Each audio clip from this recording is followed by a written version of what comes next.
It is Christmas night. The snow is thick and nearly silent, but silence is a lie here. Wooden palisades spit flame, roofs collapse into orange, and a town that should be warm with carols is instead full of running, shouting, the metallic taste of panic.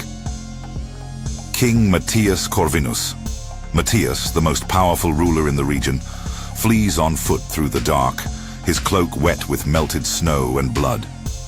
He does not leave a trail of banners or orderly columns.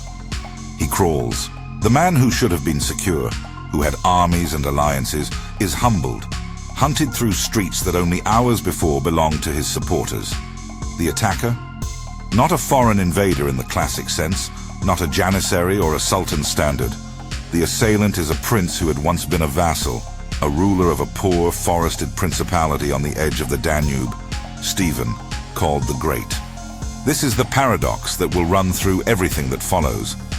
A man consecrated in stone and fresco as a defender of the Christian faith, a builder of monasteries that still glow with the peculiar Voronezh blue, acting with a ruthlessness that looks more surgical than savage. Stephen's methods read like a manual for attrition warfare, precise purges of suspects, reallocation of land to personal retainers, the deliberate creation of a military class sworn to him alone, and the transformation of towns into fortresses adapted to new gunpowder realities. To his enemies, above all, to successive Ottoman commanders, Stephen did not look like a traditional foe. He looked like a system. He was not the wild blade of a brigand. He was a mechanic for war who could, when needed, make the cost of invasion unbearable. Why did the Ottomans fear him? And, as strikingly, why did history, in popular memory, later forget the reasons for that fear and allow the far bloodier legend of his cousin Vlad Dracula to eclipse Stephen's more complicated achievement? Those are the twin questions that shape this story. If you enjoy deep historical re-evaluations, hit subscribe. This is the kind of story we will return to. Stay with the scene a moment longer. A prince who burns towns that he rules, who sharpens winter and marsh and fog into weapons. To his contemporaries, this was not mere cruelty. It was strategy. It worked. And because it worked, because it was costly, because it turned invasion into a grinding business of attrition, the Ottomans learned to treat Stephen as a problem that would not be solved by a single battle. They learned to respect and fear him. The roots of that fear are not in a single night of violence. They are in a childhood shattered by betrayal, in an exile that taught a young man what it meant to survive without allies, and in a political calculus that soon made brutality a tool of statecraft, rather than a lapse into personal savagery. To understand the Ottoman reaction, we have to go back to the beginning. The formative wound is a scene that, by medieval standards, read like cold treachery. The Ruseni wedding massacre. The boy known to history as Stephen, Stefan Celmare in the local tongue, did not arrive at his later policies by philosophical reflection. He arrived there through experience, the sudden public collapse of safety, when men you trusted became killers before a feast. A parent is killed, a patron is murdered, a household destroyed. Stephen's life after that moment was shaped by two lessons. Do not trust the great houses, and whenever possible, strike first. Exile followed. Stephen spent time wandering, learning the rough arts of survival in foreign courts and among dislocated retinues, a condition he shared for a time with Vlad, later called Dracula. This companionship of dispossessed boyars and princes is crucial. It produced a cohort hardened by hunger and by the knowledge that power could disappear in a single night. In exile, alliances are mercantilist and fragile. You barter life for loyalty with the sort of cold efficiency that leaves its mark. For Stephen, exile taught both the practicalities of war, how to move supplies, how to read terrain, how to bargain with neighbors, and the bitter lesson that the old aristocracy could be a liability rather than an asset. When the opportunity to reclaim his lands came, Stephen seized it, and seized it decisively. He crushed an usurping uncle, restored his claim, and, crucially, did not return to the old pattern of relying on a fractious boyar class to sustain his rule. Instead, he set about reorganizing power. This is the moment that begins to explain why the Ottomans later looked at him with a caution bordering on dread. Stephen did not merely win battles. He remade the social and military foundations of his principality so that it could fight differently. He engineered a loyal cadre, the vitegi, often rendered as braves in contemporary glosses, to whom he granted lands directly in exchange for military service. These were not merely mercenaries. They were a nascent, personal officer corps, bound by land, oath, and dependence. By reassigning estates from suspect boyars to these dependable men, Stephen cut at the social roots of internal dissent. The message was stark and simple. Loyalty was rewarded with security and wealth. Betrayal invited confiscation, exile, or execution. The purge that accompanied this program has to be understood in context. It was brutal. It was also methodical. Estates were seized, titles reassigned, and the machinery of local power recast to answer to a centralized ruler. In the language of the time, it might look like personal vendetta or untrammeled despotism. From a modern strategic perspective, it was an attempt to resolve the perennial medieval problem of unreliable nobility, to replace diffuse loyalties with direct obligations to the prince. In doing so, Stephen was not simply consolidating power for his own sake. He was building a state capable of sustained resistance against the great regional powers, above all, the encroaching Ottoman Empire. Fortification was the other pillar. Suceava, referred to in some sources as Sucha, Suceava, was transformed from an administrative center into a fortress adapted for the age of gunpowder. Walls were thickened, stockpiles created, granaries and armories put in places where they could be defended through prolonged sieges. The logic here was simple and ruthlessly practical. If an enemy could not subdue you quickly, the calculus of invasion changed. Armies had to be fed. Supplies had to move across hostile terrain. Commanders had to worry about attrition, disease, and the collapse of morale. A network of fortified centers, tied together by roads and supply lines controlled by loyal troops, made the cost of invasion unpredictable and expensive. Stephen's approach to logistics was not romantic. He collected grain, stored weaponry, and maintained arsenals. He used the landscape as an ally, reworking forests and marshes into natural defenses, felling trees to create abatis that funneled attackers into ambushes. Winter, which for some commanders is merely a season, for Stephen was a weapon. Snow and mud could be turned into allies if you knew where to draw the lines of engagement. He learned to choose the field of battle. He learned to make the enemy fight on ground of his choosing. This statecraft of attrition manifested brutally in campaigns that followed. Stephen did not rely on headlong charges or single decisive set-piece battles in the way a chivalric chronicle might admire. Instead, he took the longer view. If an invasion could be dragged into months of foraging and slow marches through devastated countryside, if supply trains could be harried, if disease and cold could gnaw away at an army's cohesion, then victory could be achieved without the kind of glorious cavalry charge that European chronicles loved to praise. It is telling that when Ottoman commanders met Stephen, they faced not just an army, but a plan. Scorched earth policies, poisoned or emptied wells, fields stripped of grain so that an advancing army could not live off the land, and ambushes set in fog or in narrow defiles where weight and numbers counted for little. Stephen married institution building to a form of psychological warfare. He would raise his own villages if needed, sacrifices to deny the enemy sustenance. He executed those among his own elites who conspired with foreign powers in a kind of internal hygiene that left a tighter and more loyal inner circle. To the outside world, this might look monstrous. To a commander tasked with defending a small principality sandwiched between empires, it was almost clinical. Here the old metaphor fits. Surgeon rather than butcher. The surgeon cuts to save the body, even if the incision looks savage to those watching. Pause and consider what that would mean to an opposing command. An enemy who destroys his own resources in order to deny them to you. An enemy who can dissolve the social base that rebellion depends upon.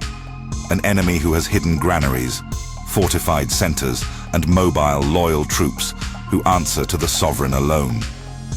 The Ottoman calculus changes. A simple winter campaign, expected to be an exercise in quick pillage and extraction, suddenly demands weeks or months to secure supply lines. Each day in hostile winter adds to cost and risk. Disease creeps up the ranks. Desertion spikes. The supply chain becomes a target. Every village that should have fed the troops is gone or burned. This is not heroics on the battlefield. It is institutionalized attrition. It is the antithesis of easy conquest. Stephen's relationship with his cousin Vlad is instructive here and painful. Both men shared exile, both remembered betrayal, and both could be ruthless in pursuit of power. But where Vlad's cruelty took on a monstrous mythic character, impaling enemies, cultivating terror as spectacle, Stephen's cruelty was systematized, almost bureaucratic. The difference is crucial for understanding why memory later chose to lionize one and bury the other's strategies in the footnotes of history. Vlad's gestures produced stories that travel well, horrific images that lodge in a European imagination primed for moral caricature. Stephen's system required explanation. It needed context, land policies, logistical networks, fortified supply nodes. Complexity is harder to translate into legend. Yet the geopolitical edge Stephen sought was real. When rival princelings and neighboring kings made calculations about whether to support the Sultan's ambitions or hedge their bets, Stephen's capacity to turn the terrain, the weather, and the social order into weapons altered the regional balance. He could, in certain moments, force larger armies into mistakes, or at least into costly delays that sapped their operational will. Ottoman commanders who had expected quick spoils found themselves negotiating terms rather than conquering territory outright. That behavior, retreat, negotiation, the acceptance of compromise, speaks of more than mere respect. It speaks of fear, a fear not of the sword alone, but of the strategic environment Stephen created. Even early in his reign, there were choices that made the broader strategy visible. He understood the value of naval outlets and of controlling trade mouths on the Danube. The seizure of Chilea in some sources, reads as a cold, unromantic calculation. Control a stretch of coast, choke the trade and supply options of rivals, and deny them a base for projecting power. To contemporaries who measured loyalty in family ties and marriage pacts, such seizures look like betrayal. To a ruler building a defensible polity on the edge of empire, they looked like common sense. They were not gestures of personal spite, so much as moves in a grand chess game of survival. There were smaller, subtler practices that made Stephen both effective and feared. He cultivated spies and informants. He monitored the loyalties of border magnates. He invested in signals and communications, the effective use of bugles, drums, and relay riders that could concentrate his forces in a dozen hidden ways before an enemy realized what had happened. He trained his men to strike then vanish into forests or marshes. He drilled them to fight in formations adapted to ambush and to weather rather than relying solely on shock cavalry. In short, he professionalized certain aspects of war in a region where much conflict still depended on feudal levies, uncertain of loyalty and effectiveness. Pause again. Consider the mental image of an Ottoman commander, a vast force of janissaries and spahis, a train of artillery, confident in numbers, marching across a landscape that used to promise pillage and tribute, only to find blank fields, frozen mud that bogs down wagons, hidden stockades bristling with crossbows and arquebuses, and enemy detachments that strike where generals least expect them. The psychological toll is immediate. How long? The commander asks. Will it take to secure supply lines? How many weeks of siege will be required to take a town where every granary has already been emptied or destroyed? When the first assaults become exercises in long attrition rather than glorious conquest, the principal advantage of empire, overwhelming resources, becomes a weaker argument. Time and distance and winter start to work against the invader. These were not abstract tactical ideas. They were battle-tested. Stephen's armies ambushed columns in fog, struck in narrow valleys where cavalry could not operate, and exploited the local knowledge of marshes and forest trails to isolate enemy units. He mixed deception with logistics. Bugle signals misdirected larger units. Fires set in false places lured cavalry into bogs, and small detachments harried supply columns until the entire army felt the strain. This is not heroism for its own sake. It is the systematic raising of the cost of invasion to a level where political consequences, internal dissent in the invading empire, pressure on supply bases, the need to redeploy other forces elsewhere, outweighed the benefits of conquest. The Ottomans did not fail to recognize this. Their responses were telling. They launched large-scale expeditions against Moldavia and threatened to subdue Stephen's realm through sheer force. But larger armies proved vulnerable to Stephen's methods. When the sultans measured the price of taking Moldavia by prolonged exposure to winter, by the likelihood of attrition, by the probability of extended guerrilla operations in difficult terrain, they recalibrated strategy. In some moments, they chose negotiation over conquest, accepting a tributary arrangement that secured Ottoman strategic aims while leaving Stephen in place as a buffer ruler. This behavior, treating Moldavia less as a prize to be annexed and more as a dangerous tributary to be contained, speaks to the fear Stephen instilled. One more pause for reflection. Fear in diplomacy is not mere emotion. It is operational consequence. When empires accept a buffer lord's autonomy because the cost of taking him is too high, their maps look different. Fortresses remain, supply lines are rerouted, investment choices adjust. The object of fear has profound leverage. He can shape policy. He can secure breathing room for cultural and institutional development that, over decades, becomes the skeleton of national continuity. Stephen used that breathing room. He invested in monastic patronage, not merely as piety, but as a cultural strategy. Monasteries anchored identity, provided refuges for material culture, and created visual narratives, fresco cycles, liturgical books, monumental architecture that bound elites and peasants to a common symbolic world. Churches painted in that intense blue, now associated with varonets in some accounts, served as both spiritual centers and statements of endurance. A polity that could weave material culture into the fabric of its political resistance was harder to assimilate. Destroy armies, and you might win a war. Erase churches and libraries, and you begin to erase a people's memory. Stephen knew that, and he acted accordingly. But there was a price. Institutionalized terror, confiscations, executions, the steady erosion of traditional noble privileges left deep scars. Some contemporaries remembered Stephen as a tyrant who broke the old order. Others remembered him as a savior who saved a nation. Both memories are true. This moral ambivalence matters for how memory is formed. Legends love a single monstrous figure. They do not easily embrace a leader who is at once builder and butcher, patron and purger. That, more than anything, explains why history has sometimes preferred the simpler, grotesque legend of Vlad over the more complex, though arguably more strategic, career of Stephen. We arrive, then, at a pivotal moment in Stephen's reign. The labor of turning institutions into instruments of war had begun to pay dividends. His fortresses held, his cadres stayed loyal, his logistical network continued to frustrate invaders. The stage was set. And yet the most dramatic tests of these reforms were yet to come.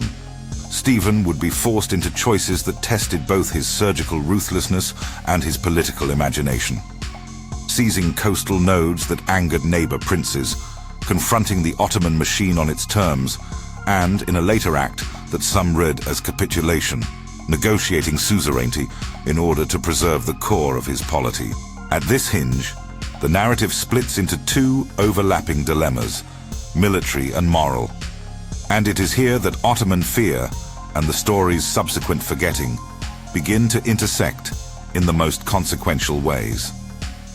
The next chapters will recount the seizure of Chilia and the crises that followed, the large Ottoman expeditions that met Stephen's attrition strategy, and the moments when a prince who burned his own towns chose negotiation over ruin.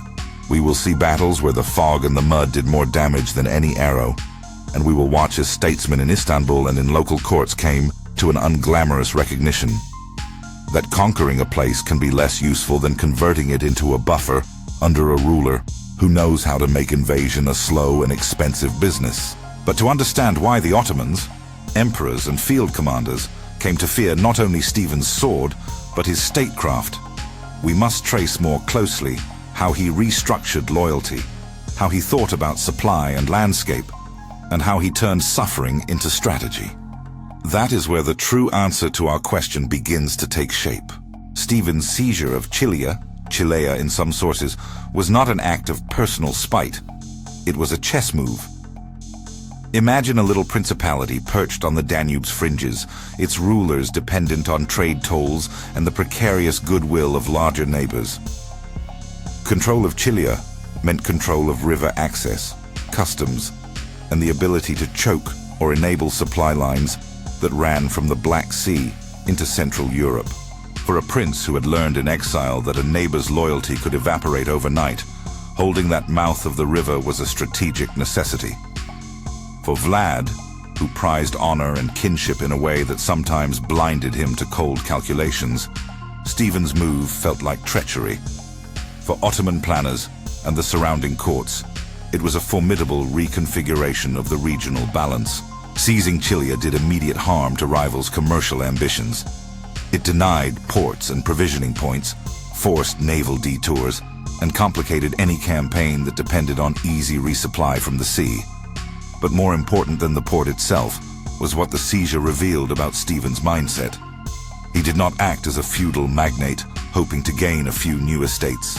He acted as a strategist who saw geography as infrastructure to be controlled, whose decisions were measured against a long view of survival. For outside observers, merchants, envoys, commanders, this was the same signal that would echo through later campaigns. Stephen planned to make invasion costly, to compress his enemy's options, and to make his autonomy a bargain the powerful might choose rather than fight to take. The sequence that followed was predictable in its logic, but brutal in practice. Complaints and alliances shifted like winter fog. Vlad and Stephen's relationship deteriorated into open rivalry. Ottoman eyes turned toward the north more keenly. Mehmed II, Mehmed II, sent large forces into the region. Sulian Pasha marshaled columns intended to break the Moldavian resistance. And with each advance, the Ottomans found the same daunting pattern. Empty granaries, scorched fields, marshes and forests reimagined as a defensive topology. The first winter campaigns were not disasters due to a single battlefield defeat. They were slow-rolling failures of logistics and morale. To narrate the most famous of these confrontations, the shock at Vaslui in some accounts, and the aftermath in Valea Alba, White Valley, is to narrate the anatomy of attrition. The Ottomans arrived with the confidence of imperial momentum, banners, artillery, and a train of provisions. They expected to live off the land and to break resistance by superior numbers and siege. Instead, they met a landscape that had been read and reworked by Stephen and his men. The fields were laid bare, wells were tampered with or emptied, narrow valleys were prepared as traps. Ambushes were not haphazard. They were timed, signaled, and rehearsed with bugles and drum patterns that led whole enemy detachment into wrong turns and bogs. Picture the morning of that battle. A low-hung fog clinging to tree trunks, flint boots bleeding into mud, artillery glimmering like silent teeth. Then, the funneling begins. Hastily felled trees force column formations into single file. Arquebusiers hidden along ridgelines pick the horses, not for spectacle, but to immobilize, because a mounted force without horses is a cumbersome, vulnerable thing. Small detachments crack into supply columns, scattering oxen and wagons, converting a disciplined advance into a ragged scramble. Disease does the rest. It is never only the sword that conquers or loses an army. It is the slow collapse of supply and the erosion of command as men freeze, starve, and desert. These campaigns taught the Ottoman commanders that their usual advantages, numbers, artillery, cavalry, could be neutralized by a ruler who understood attrition as policy. They learned that to take Moldavia was to commit to months of exposure, to risk the erosion of morale, to invite costly drain on the state. Their reactions were a mix of force and concession. In some cases, the Sultan sent larger forces, convinced that sheer weight would prevail. In other moments, Ottoman council favored patience and tributary arrangements, accepting Stephen as a buffer lord who would guarantee that pillage and rebellion did not spill south. The mixture of options, retreat, negotiation, large-scale assault, reveals an operational fear. Stephen was not easily crushed, and crushing him might not be worth the imperial price. One of the most illuminating episodes for contemporary strategists was the choice made by Ottoman commanders after encountering Stephen's scorched earth tactics. If an invading field army cannot live off the land, it must extend its supply lines, thus widening its vulnerability. Extended lines are easier to harry, and every attack on a wagon train multiplies the stress on an invading general. Hence the calculus: either commit to scorched earth suppression, burn the countryside to deny your enemy cover, or accept a political arrangement that, while less glorious, conserves manpower and treasure. The Ottoman response often moved toward the latter. In practice, this meant treaties that left Stephen in place, paying tribute but retaining effective control of his internal affairs. To Stephen's contemporaries, those who saw only the immediate humiliation or the compromise, this looked like a capitulation, or at best, a muddled peace. To the long-view strategist, it was a victory of survival. Autonomy intact, churches standing, a polity preserved. Pause here and reflect. Fear in international politics is not a fairy tale. It is a pattern of behavior. Armies turn, treaties are signed, and empires reallocate resources. The Ottomans, when confronted with the prospect of a long, costly campaign through hostile terrain, often chose containment over conquest. That pattern is testimony to the efficacy of Stephen's methods. He had turned himself into a problem that was more profitable to manage than to eliminate. The campaigns themselves are worth recounting in detail because they reveal how technical innovations and local practices combined into a formidable defense. Stephen's forces were not just loyal, they were trained for particular kinds of warfare. Light infantry accustomed to forest paths could dislocate heavy cavalry. Crossbowmen and early arquebusiers were placed to maximize terrain advantage. Scouts, often peasants with knowledge of mud and marsh, became strategic assets. Signal systems, bugles, drums, and the cunning use of landscape echoes were integrated into ambush patterns. Fire and smoke were used not only to obscure but to misdirect. When the invaders expected fires to mark villages or camps, Stephen's men sometimes set flares in deceptive positions so that columns would march toward a bogged trap. Stephen's use of winter was not merely opportunistic. He planned campaigns with the season in mind, timing retreats and strikes to coincide with weather patterns that would amplify the enemy's vulnerabilities. Where some commanders treated winter as an enemy to be endured, Stephen weaponized it, transforming frost and snow into a force multiplier. An army that must move heavy artillery through melted ground faces delay. Delay breeds attrition. Attrition breeds failure. The result was not always spectacular in the sense of a single decisive victory emblazoned on banners. Often the result was a slow unmaking of operational coherence in the invader's force, a defeat by erosion. Yet to label Stephen a master of attrition is to miss part of the picture. He was also an administrator, the same mind that planned ambushes planned granaries. The storehouses at Suceava, Sucha, and elsewhere were as crucial as the ambush points. He organized food storage, distributed weapons to loyal units, and ensured that those units were maintained in the off-season through land grants and privileges that tied their prosperity to their service. In effect, he was attempting to dissolve the old feudal bargain, land in exchange for fealty when called, into a more constant contractual obligation, land granted in return for standing readiness. It was a proto-professionalization of war in a polity that had seen armies rise and disperse with the seasons. This shift had consequences for the wider social order. Boyars who resisted lost estates. Those who acquiesced were rewarded. The result was the creation of a nucleus of men whose fortunes were inseparable from the prince's survival. They were more than soldiers. They were administrators, governors of strategic nodes, and custodians of supply. This new class, the Vitegi, became the backbone of a state that, though small, had a disproportionate ability to resist annexation.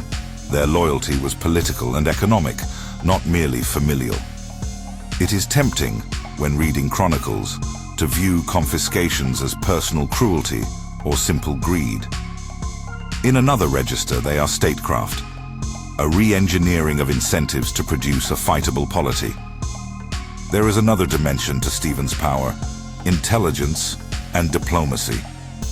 He cultivated information networks far beyond his borders, spies, merchants, and exiles who supplied news from across the Black Sea and from the courts of neighboring princes. He used marriage and patronage selectively, never allowing kinship alone to determine policy.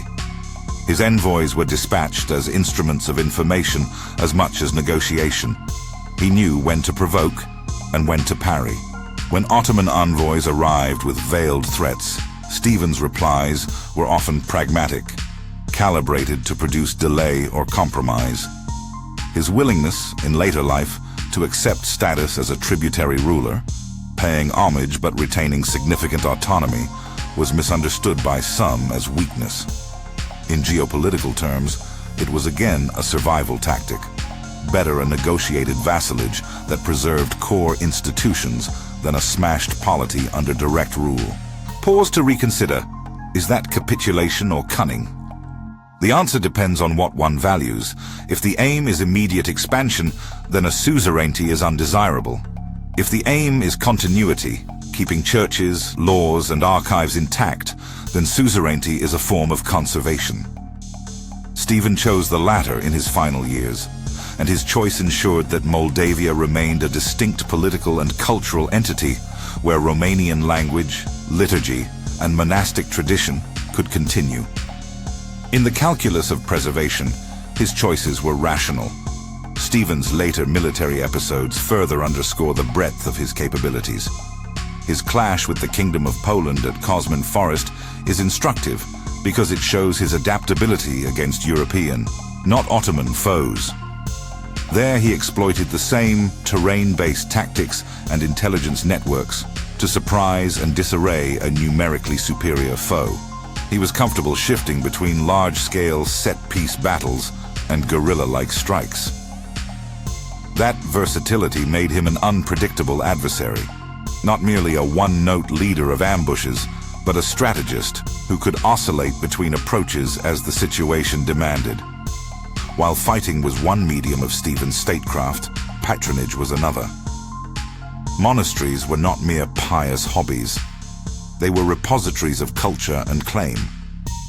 Veronets in some accounts, and other churches were painted not as mere ornaments, but as statements. A polity that survives has a right to make visible its theological and artistic voice. Frescoes and liturgical manuscripts conveyed continuity. They told citizens that their identity had depth. Art becomes a political technology when it signals resilience against assimilation. Stephen invested in such symbols precisely because he understood that wars are not only fought with cannon and arquebus, but with memory and meaning. An army can take a city and its walls. It finds far greater difficulty in erasing the communal rituals that bind a people to a place. This cultural strategy complicated Ottoman aims. To defeat a polity is to administer it. To integrate it requires institutions, churches, local elites, native administrators.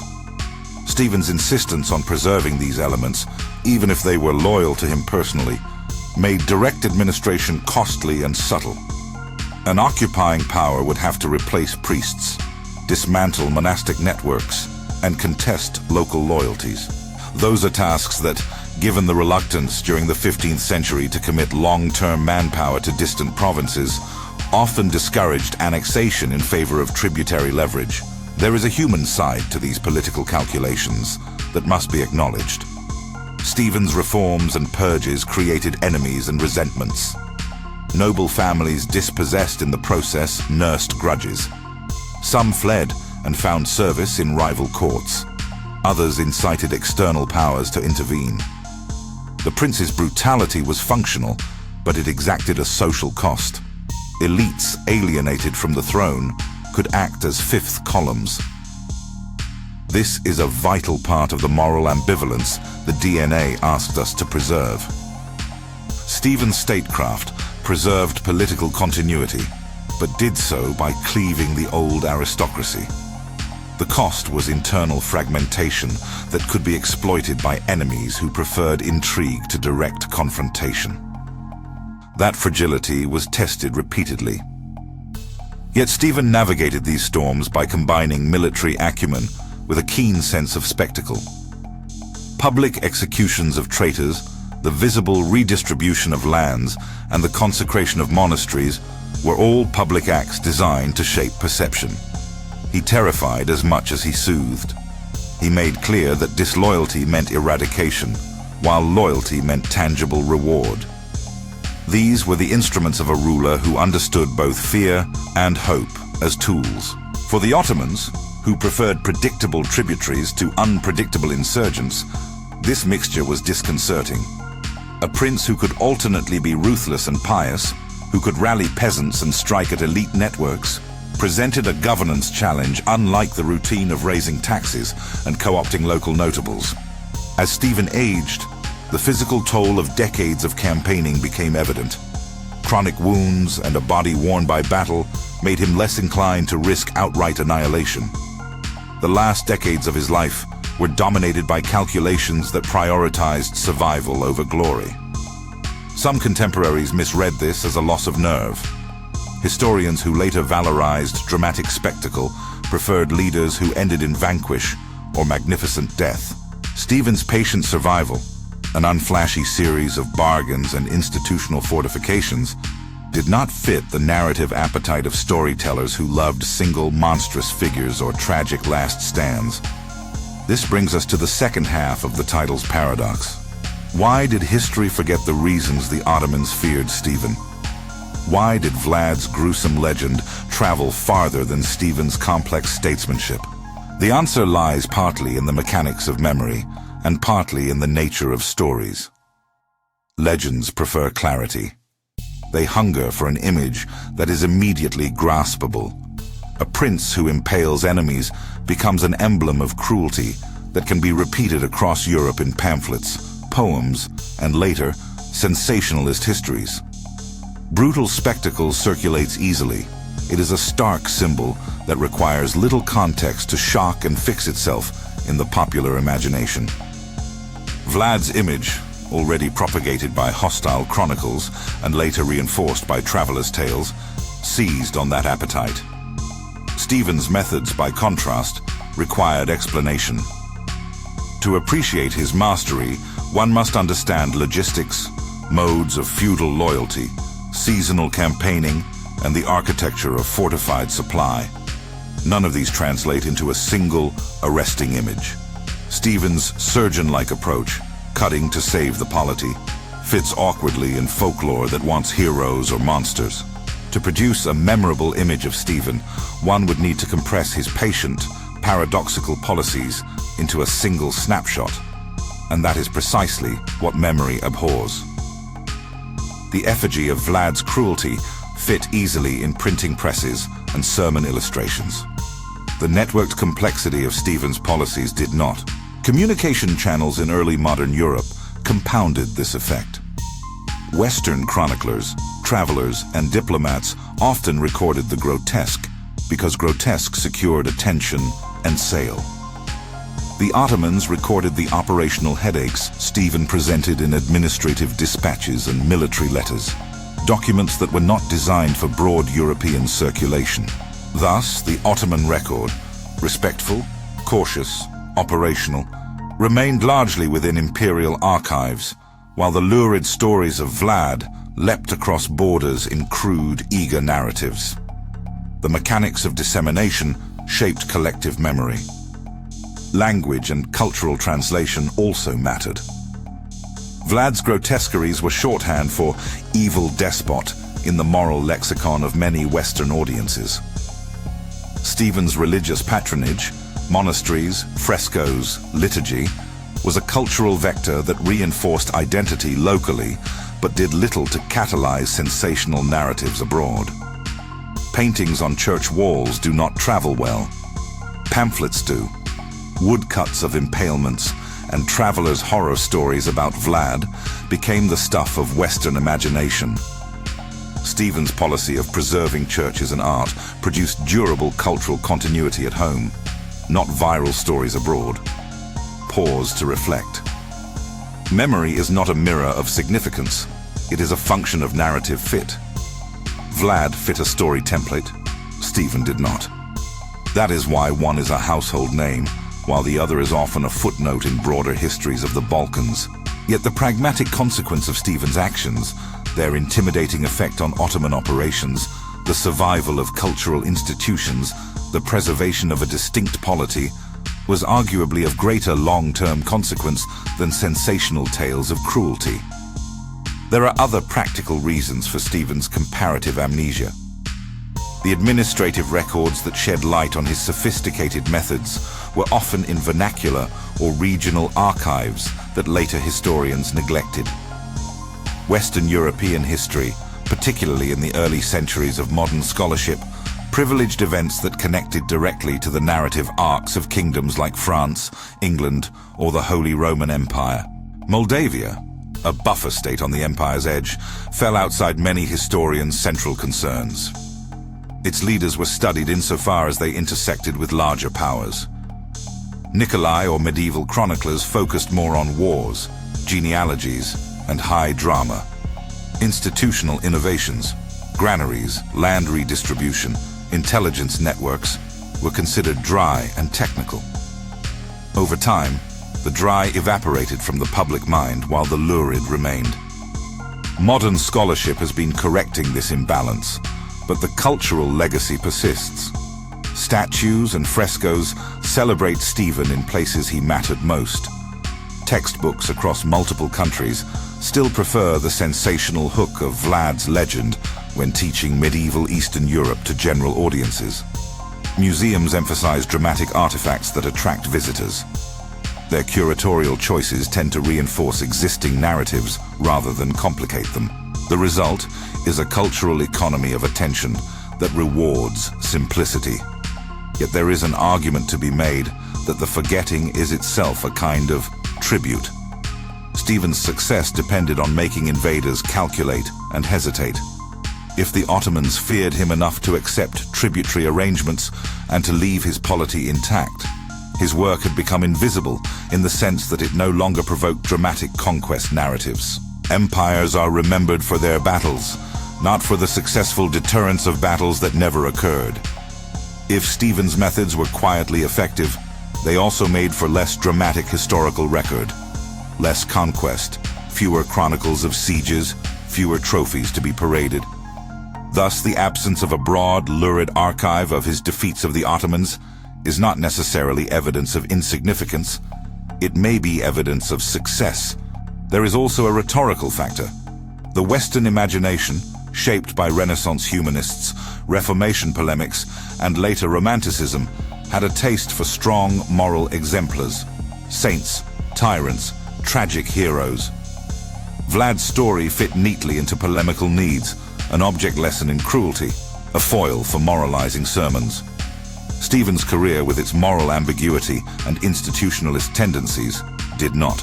The Greek and Slavic ecclesiastical traditions preserved his memory in church art and liturgy, but this preservation did not easily translate into the pan-European popular culture that produced enduring legends. To answer our central question then, why did the Ottomans fear Stephen, and why did history forget why? We must hold the two halves together. The Ottomans feared him because he weaponized the material conditions of war: land, weather, logistics, and social organization. He engineered loyalty, built supply systems, and turned his own villages into instruments of resistance. He created a polity that was more costly to break than it was worth annexing. The fear showed up in Ottoman behavior: recalibrated campaigns, negotiated tributary arrangements, and a strategic preference at times for management over conquest. History, by contrast, favored the simple and the sensational. The medieval and early modern narrative apparatus amplified vivid cruelty and compressed complexity into scandal. Stephen's effectiveness was diffuse, institutional, and durable, qualities that resist the short, punchy narratives that circulate best. His monuments and monasteries preserved memory locally, even as the broader European imagination gravitated toward the monstrous drama of Vlad. One final reflection on the moral calculus is in order. We are tempted, from our vantage point, to judge Stephen through modern ethical categories. He made choices that today would be uncomfortable: summary executions, harsh confiscations, the burning of one's own fields. But those choices existed in a context where survival was uncertain and where external empires posed an existential threat. Stephen's surgeon's cut may have been cruel, but it seems to have preserved a body politic that might otherwise have been dissolved into imperial provinciality. There is no simple answer to whether that trade was justified. It sits, like so many costs of statecraft, in a gray zone where prudence and brutality meet. As the years passed and Stephen died, the polity he had preserved continued, not because every noble forgave him, but because churches were standing, communal rituals continued, and territorial networks remained intact. The Ottomans continued to treat Moldavia as a polity to be managed, rather than simply swallowed whole. That operational respect is perhaps the truest testament to his success. Fear, in this sense, was not an abstract emotion, but a set of concrete policy choices. Choices that left Stephen's principality breathing when many similar realms had been absorbed. So how should we remember him? If the historian's task is to tell stories that illuminate rather than merely astonish, then Stephen's life is a lesson in the mechanics of survival. He shows us that power can be built as much through administration as through valor, that a leader can be both a patron of civilization and an executioner of treason, and that the metrics of historical fame often reward the sensational over the substantive. His is a legacy of hard-edged pragmatism that saved institutions at the cost of personal cruelty. Here, then, is the concise answer to the title's claim. The Ottomans feared Stephen the Great because he transformed warfare into an engineered process, one that weaponized weather, landscape, logistics, and loyalty, making conquest a slow, costly enterprise with diminishing returns. They feared the systemic nature of his resistance more than the flash of any single feat. And history forgot the reasons for that fear, because Stephen's achievements were institutional and ambiguous. They required context and explanation. Vlad's grotesque spectacles, by contrast, were instantly memorable and easily transmitted through early modern media. One produced a legend, the other produced a complex, far-reaching statecraft that, while decisive in its century, did not translate into a simple story. Was Stephen right to choose the painful policy of purges, seizures, and scorched earth in service of long-term survival? Was he justified in sacrificing short-term legitimacy for enduring autonomy? That is the question you can take into the comments. There is no neat moral verdict, only evidence and consequence. Stephen's strategies made invading him costly. They preserved a polity. They left scars. They also set the terms of remembrance. If this reconsideration of Stephen's legacy has changed the way you think about the politics of fear and memory, tell us below. Which matters more, moral purity or political survival? And if you want more deep dives into the forgotten mechanics of medieval statecraft, subscribe and join the conversation.